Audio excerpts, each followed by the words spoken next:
All right, guys, this is DK Spencer, and this is a modified PepperBall TRP for less lethal home defense.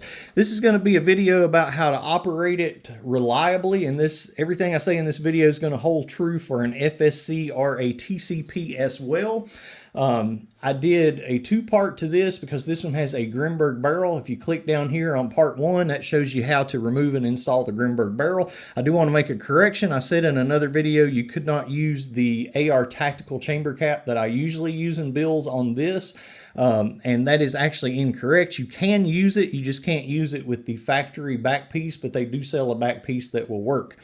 All right, so the big difference with this and an FSC is this has the CO2 and magazine in two different places, and this has the slap to pierce. All right, very, very important is every time you put a new CO2 in it is you put a drip of oil on the top of the CO2 cylinder, and unlike the Umarex stuff, this stuff loads tip up, so your piercing mechanism is up at the top of the grip, not at the bottom where the cap is.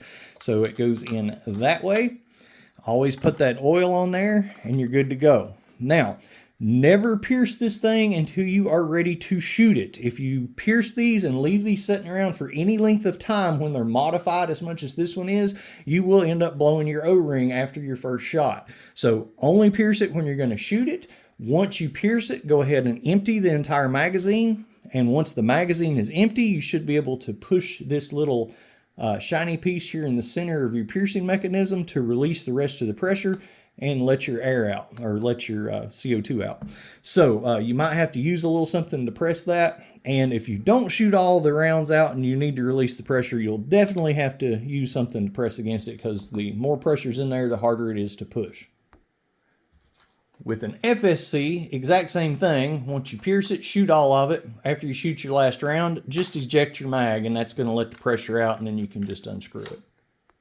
Also very important, these things are moving a whole lot of CO2 when they're modified like this.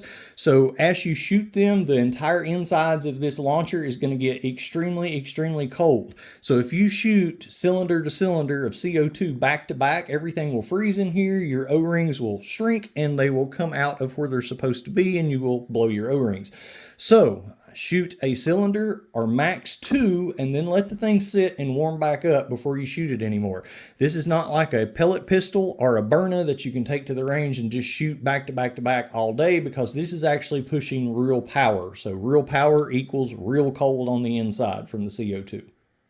Same thing with an FSC or TCP. All right, enjoy. Bye.